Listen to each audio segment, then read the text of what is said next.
All right, today we're going to talk about transcribing music so that you can play duets or maybe trios with friends or people at church and just have a good time and doing music and making some harmony.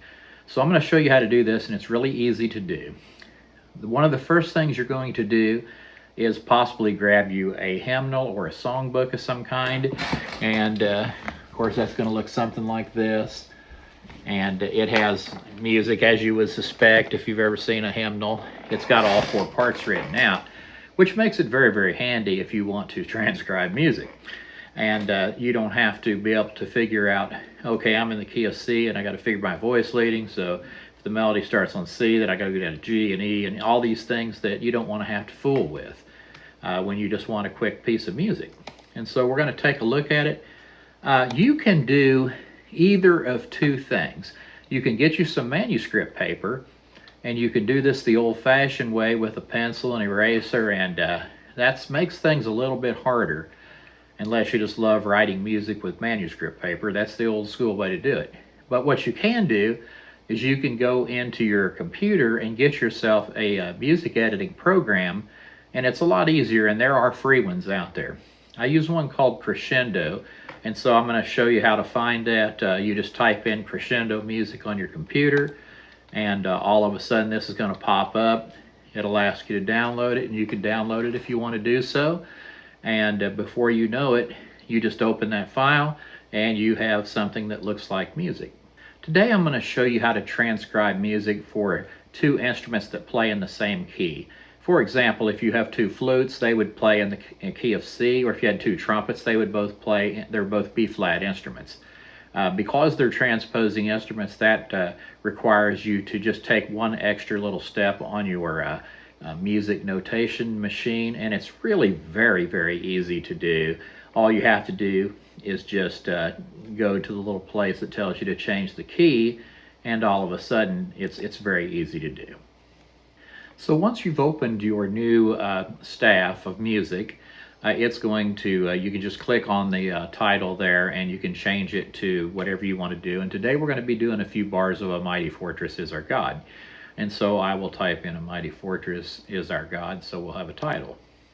The key of this song in the hymnal is the key of C. It has no sharps or no flats, so I don't have to change that key signature at all. If I was going to change it, all I have to do is just click on the treble clef sign, and it would bring up these little wheels with some sharps on it. You pick how many ever you want to match the key in the hymnal, so it's actually quite easy to do. Here you can see a toolbar on the left, and it shows you bar lines and some different things like that, and so you're just going to try to match the hymnal bar for bar. In A Mighty Fortress in the hymnal, you have four measures that are on the top staff. And so that's how we're going to do it. We're going to use that 4. And so you're going to see me messing around with these bar lines until I finally have 4 bars. And there's one single note by itself at the beginning called a pickup note, so I'll account for that too. And you'll see here in a second exactly how that works. Now you can see the kind of note that I picked, the quarter note. I go over to that little toolbar, and I grab that, and I can make the quarter notes match whatever I have in the hymnal. And that way, what I've done is I've actually split these top 2 lines up. In the hymnal, you can see that the 2 parts are written together, but I went ahead and separated them, and that way I can actually make individual parts for each person, and they don't have to have the cumbersome task of trying to decipher whether they're supposed to be playing the top or the bottom line. You could leave them together if you got people that are comfortable reading music that way, or you can just separate them like I have here. You see I've got some eighth notes and I've got quarter notes, and both of those are, you can place those by just going over to the toolbar, and I'm writing out that the top line, the soprano line, if you, there's 4 different parts written in a hymnal: the soprano, the alto, the tenor, and the bass, and we're using the soprano and the alto for this duet. This duet could be played on trumpets, or it could be played on violins, it could be played on any number of things that play in the same key. You could play saxophones for that matter if you wanted to. And so all of that's fine. And if there's an interest in another video, I'll show you how to change the keys so that you can actually make individual parts that work. Now, I didn't know it at the time, but I'm making a mistake in my music here. I wrote the top line wrong, and this is going to cause me some grief here in a few minutes. And it's going to be hard to, you'll have to be able to pick these things out if you're old and have bad vision and don't see the right notes or something like that. Then you could have some trouble. But I've got the top line written out now, and I'm going to go ahead and get the second line written out. If you end up writing for instruments that are, you say you have a soprano instrument and an alto instrument, like an alto sax, and you have a trumpet or something like that, you would normally put the top line or the melody in the trumpet, and the lower instrument will usually play the harmony, and that makes things sound a little bit better. You can do it the other way if you want. It doesn't sound terrible. It just doesn't. It's just not the best. And so there's a lot of things you can do when transcribing music to get the best sound possible. And we may go into that in another video sometime, but right now we're just going to try to get through working this. You can see at the end of, even though this is supposed to be 4/4 time, I've put a dotted half note in the second full measure. And that dotted half note makes that measure have 6 beats rather than 4. But if you know the song "A Mighty Fortress Is Our God," it's like some other hymns where you'll have these notes where you just pause. A mighty fortress is our God. And then you go on.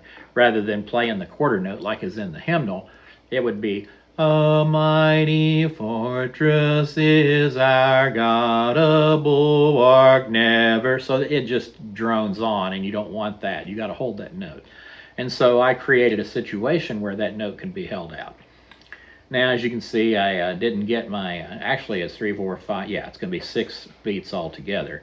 So I didn't get my 6th beat in right away, but I've got it squeezed in now that you can scooch those bar lines over, and so there you have it.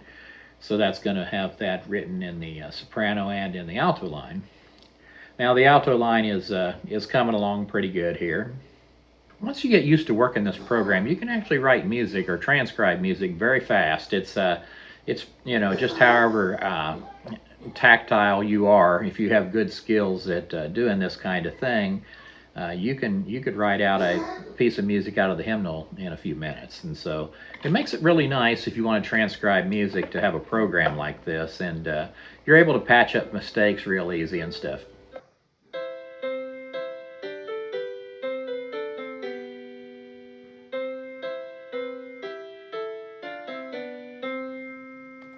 And so in that next to last measure, you can hear that mistake that I wrote. I didn't do it on purpose, but unfortunately, now I'm sitting here trying to figure out why on earth is this wrong, and I was suspecting the harmony rather than the melody for some reason, and so it took me a minute to figure this out. So what I did was I thought, well, maybe these parts just sound crummy together, and so now I'm going to add the third line. And so that's what I ended up doing, is I threw in the tenor line, and as you can notice, probably it's written in the bass clef rather than in the treble clef. And so I'm throwing that in, and I'm going to turn this into a cello line here, but it could be a trombone or a baritone or whatever plays in bass clef that you happen to have. Or you can also just change this thing over the third part and play it in a key that needs to be played in order to sound good with your other instruments. Let's say you got 3 trumpets, then you're just going to have to change this thing over to the key of, well, since this is concert pitch C, and the trumpet plays, it's a B flat instrument, it has to play up 1 step to sound right, and so you'd be transposing into the key of D, which has 2 sharps. And that's another thing we could go into in another video if anybody has interest in that kind of thing. Okay, so moving right along, we're going to get through this this third part that I'm writing out here. And you can tell, like when I had to put a sharp in there, if you just click on the note, it brings up those little round circles. And those, yeah, you see them on the screen. The little round circles, what they do is they allow you to change different things about the music notation. For some strange reason, it didn't want to fit all 4 bars on top once I added the third part, so now I got stuck with a situation where I've got a weird lonely bar. I would fix that. Just scooch your bar lines closer together in the top line, and you could still write it all on the top. So that's a pretty easy fix. All right, so we're going to kind of scroll out so we can see the whole thing on one piece of paper. And we're going to hear all 3 parts played together so you can hear what a nice trio would sound like here as opposed to the duet. And obviously, the more parts you get, the cooler the whole thing will sound. So here, what I'm doing is I'm changing all of the parts over to a different sound, like a different instrument, because it'll just sound like a piano. That's the default. But if you don't want it to just sound like a piano, what I did was I put a violin, a viola, and a cello here, so it can sound like three-stringed instruments, which I do have these three instruments in my little group, and so I can use that as to give me a really wild idea of how it might sound. It's not real accurate.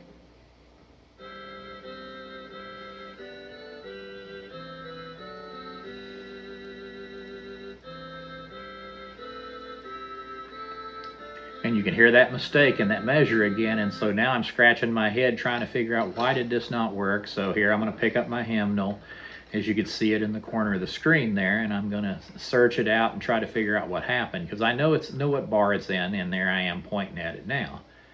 And I'm trying to match the pitches, and it's like, well, sure enough, that's exactly what the hymnal said. And so now finally I figured it out. And so I went ahead and started fixing pitches, and before you know it, this is going to sound a lot better.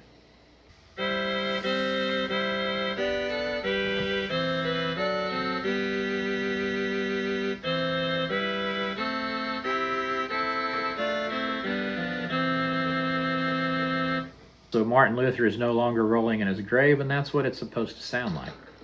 So that's all three parts, and you can do as you will with these parts. I can actually give a little tutorial on how to get rid of the extra staves. Let's say I just want to write the single clarinet part or trumpet part out. You can separate these, and it's probably a thing for a whole nother video. But anyway, that's how you transcribe for a duet, or in this case, even a trio. So I hope you guys have good luck in your musical endeavors, and I'll talk to you in a while.